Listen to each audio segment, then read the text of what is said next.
Alors j'ai eu l'idée de faire cette vidéo avec un post que j'ai mis il n'y a pas très longtemps sur Instagram dans lequel je vous disais de faire attention aux cardigans. D'ailleurs si vous ne me suivez pas sur Instagram, je vous invite à me rejoindre. C'est vraiment mon média favori pour partager avec vous quotidiennement et vous envoyer le maximum d'inspiration style. En fait le cardigan c'est un basique de garde-robe mais quelque part quand on le porte avec trop de basiques, il a un côté un petit peu mémérisant. Et puis je suis aussi adepte du shopping de garde-robe si vous me connaissez. Du coup ça a du sens pour moi de vous montrer comment on peut vraiment venir moderniser les pièces phares de notre garde-robe pour 2023. J'ai sélectionné 5 pièces clés de garde-robe que vous avez sûrement vous-même dans votre dressing. Je vous invite du coup à ensuite venir expérimenter de votre côté avec vos pièces afin de ressortir vos basiques et de les porter encore de plein de façons différentes pour les années à venir. Les pièces que je suis sur le point de vous montrer, c'est vraiment les pièces que j'ai le plus portées de ma garde-robe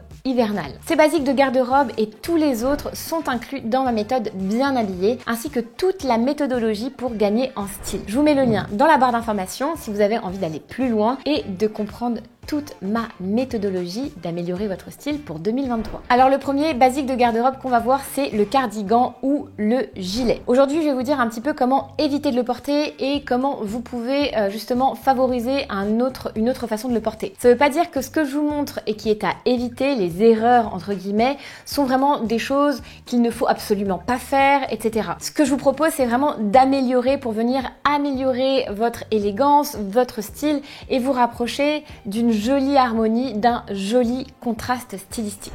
Donc quand on a un gilet ou un cardigan, selon moi, on évite de venir le porter avec une blouse bohème, une blouse imprimée, une blouse un petit peu trop chargée. Pourquoi? Parce que ça crée trop de matière, trop de couches qui n'ont rien à voir l'une avec l'autre et je trouve qu'on perd un petit peu la silhouette dans toute cette matière. On évite aussi les imprimés qui apportent en quelque sorte de la confusion entre l'épaisseur du cardigan et les motifs de la blouse en dessous. Ça manque d'harmonie visuelle et du coup, on peut se retrouver avec une silhouette qui a l'air peu moderne. J'enseigne souvent le baromètre style car selon moi, il aide à comprendre comment gagner en style et en élégance en trouvant le juste équilibre entre le féminin et le masculin. Le cardigan par son maillage, sa largeur et sa forme un petit peu oversize se trouve plutôt du côté masculin du baromètre style. Il y a donc selon moi besoin d'être porté avec des pièces plus sexy, plus féminines comme je vais vous le montrer afin pour moi de gagner en harmonie. La blouse imprimée avec laquelle je portais le cardigan sur cette tenue est féminine en soi, mais elle est un petit peu trop oversize. Elle est aussi assez haute, elle remonte assez haute, donc il n'y a pas absolument pas de décolleté, elle n'est pas cintrée, elle est manche longue, donc je trouve qu'elle a quand même si elle est imprimée, elle a quand même une énergie masculine. La solution, c'est donc de porter le cardigan avec une pièce plus féminine, mais aussi plus basique, afin de lui laisser la part belle, en quelque sorte, dans la tenue. Par exemple, ici, je le porte avec un pull moulant et fin de couleur nude. C'est aussi un basique de garde-robe, car il peut être utilisé comme un fond de cardigan, en quelque sorte, et on peut s'amuser à faire beaucoup d'associations autour de cette pièce. Le gros plus ici, c'est vraiment la couleur nude, la couleur rose tendre, cette couleur délicate du pull qui permet de faire en sorte que le pull s'efface en quelque sorte en dessous du cardigan, ce qui du coup laisse la part belle au maillage, au détail de maillage et au détail de coupe du cardigan. Ainsi, l'œil lit plus aisément le haut de la silhouette et on a une sensation d'harmonie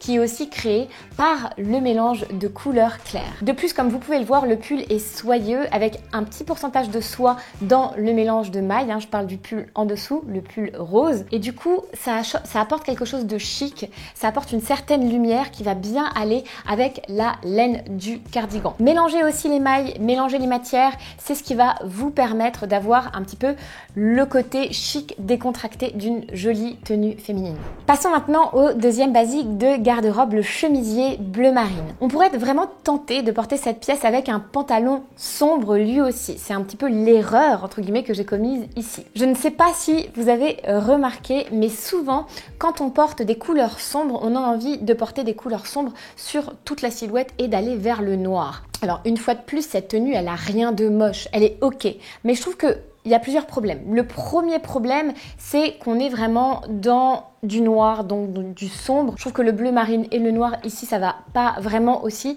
avec les bottines qui sont pointues. Et en plus, on a encore cet effet du pantalon qui est en fait très moulant avec des bottines qui sont très pointues. Donc c'est presque trop longiligne quelque part, comme bas de silhouette. De plus, le fait de porter ce chemisier avec un pantalon vraiment très moulant et des talons crée vraiment une certaine dissonance de proportion. Le bas est comme trop habillé, trop allongé et ce n'est pas très harmonieux. On peut très simplement modifier cette tenue et porter le chemisier lâche afin de le reproportionner avec le pantalon. La taille n'est plus marquée et cela enlève un élément un peu trop sexy à cette tenue. Au lieu d'opter pour des talons, on peut tout simplement aussi rééquilibrer l'ampleur du chemisier avec des chaussures qui prennent aussi plus de place comme des bottines. Ma tenue préférée avec ce chemisier, c'est de le porter en fait avec un pantalon droit de tailleur. Je remplace par des chaussures plus fines et plus délicates qui viennent contraster très bien le côté un peu masculin du pantalon. Ici, je trouve que ça apporte une très jolie dégaine et le fait de rester sur une coupe droite et non pas trop moulante comme avant apporte une vraie harmonie en plus à la tenue qui semble modernisée et vraiment plus naturelle. Du coup, on a aussi le côté monochrome. Si vous aimez et si vous vous intéressez au mélange de couleurs, n'hésitez pas à aller voir ma vidéo spéciale qui vous apprend à associer les couleurs les unes avec les autres. L'une des techniques que j'explique, c'est la technique du monochrome et là je trouve ça assez magnifique. On a un très beau monochrome de bleu dans cette tenue et quand on vient ajouter un perfecto en cuir qui lui aussi contraste avec le côté féminin très échancré du chemisier, on a aussi du coup un espèce de camailleux qui se met en place. C'est une autre façon d'associer les couleurs les unes avec les autres et c'est très joli. N'oubliez pas, comme d'habitude, vous avez la possibilité de télécharger ma fiche pratique qui récapitule en fait tous les concepts de cette vidéo. Si vous avez envie d'aller plus loin, c'est aussi l'outil vraiment qui va vous permettre de repasser tous les concepts. Donc n'hésitez pas à la télécharger. Vous cliquez sur le lien et je vous l'envoie tout simplement par email. Troisième grand basique de garde-robe, le jean brut. Le jean droit et brut est vraiment pour moi un grand classique de garde-robe. Je vous le dis assez souvent d'ailleurs sur ma vidéo qui concerne les jeans. Je dis que c'est le jean le plus facile à porter pour toutes les morphologies. Je vous invite à aller voir cette vidéo si vous ne l'avez pas encore vue. Cette pièce-là est tellement basique et classique que on peut aussi un petit peu se lasser de sa forme. Je vous montre typiquement une tenue que je vois partout et qui selon moi manque de personnalité, même si elle n'a rien de moche en soi. Porter son jean brut avec un pull, sweat et des tennis, ça n'a rien de mal, mais c'est juste très commun et selon moi pas très élégant. Comment faire pour avoir autant de confort dans sa tenue, mais apporter une petite touche personnelle, une petite touche d'élégance en plus? On va venir remplacer par un pull ample, lui aussi, qui est hyper pratique, qui est hyper confortable, lui aussi, mais qui est plus féminin, de par sa matière, de par sa couleur, et aussi de par le fait qu'il a des manches 3/4. Les manches 3/4, porter des manches 3/4,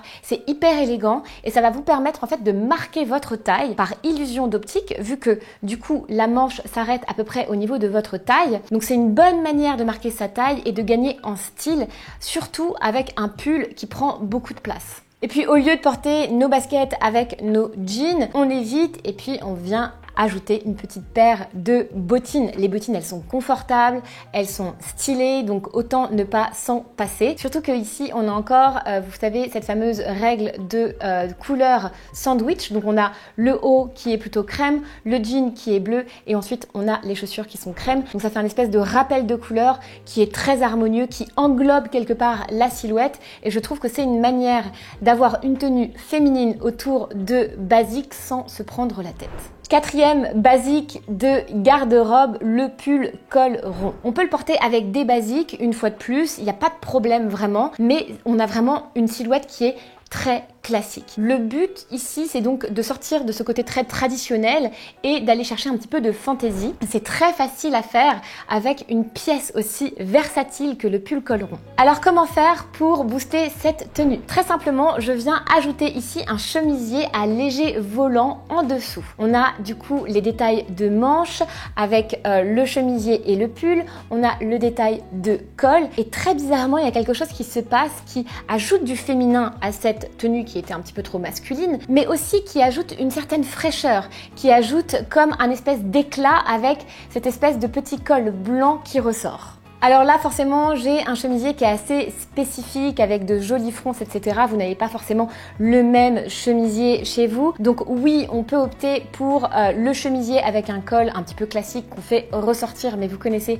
sûrement cette astuce. Une astuce qui change et qui est aussi hyper moderne, c'est de venir placer juste en dessous du coup du pull col rond un t-shirt blanc col rond lui aussi est complètement immaculé. Ça va avoir vraiment le même effet que d'apporter de la fraîcheur, d'apporter de la modernité à ce classique, à ce grand classique du pull col rond. On passe maintenant au dernier basique de garde-robe, le blazer marine. Quand on pense au blazer, on se dit tiens, chemisier, pantalon, blazer ou peut-être t-shirt et jean et blazer. Donc pourquoi pas, ça n'a rien de pas stylé, c'est même assez sympa, c'est même assez joli, mais pour moderniser et apporter un nouveau souffle aussi et pas mal d'autres idées de tenue à notre blazer, on peut aussi venir le porter avec des pièces beaucoup plus féminine que ce qu'on a l'habitude de faire. Selon moi, un blazer est un excellent complément à une robe un petit peu sexy que l'on a envie de calmer, même si c'est une robe pull. J'ai cette robe pull qui est assez décolletée et je trouve que ici, le blazer reproportionne, rééquilibre la silhouette et crée une très belle harmonie. En plus, ça forme des couches de vêtements, donc du coup, vous gagnez aussi en chaleur. Donc n'hésitez pas à venir porter votre blazer avec autre chose que des pantalons pour lui apporter un second souffle et toujours dans l'envie de faire encore plus de shopping dans notre garde-robe, encore plus de combinaisons de vêtements différents les uns avec les autres. N'oubliez pas, c'est la base de ma méthode. Si vous ne connaissez pas ma méthode, je vous invite à regarder juste en dessous. Vous pouvez vous offrir mon guide ultime, le guide bien habillé, qui est un guide de plus de 200 pages et qui contient toute ma méthodologie pour comprendre tout de A à Z. J'espère que cette vidéo vous aura plu. N'hésitez pas à me laisser un commentaire comme d'habitude. C'est toujours un vrai plaisir pour moi de tourner ces vidéos. Donc likez, partagez, commentez, abonnez-vous et puis moi je vous dis à la semaine prochaine pour une nouvelle vidéo. Bye bye!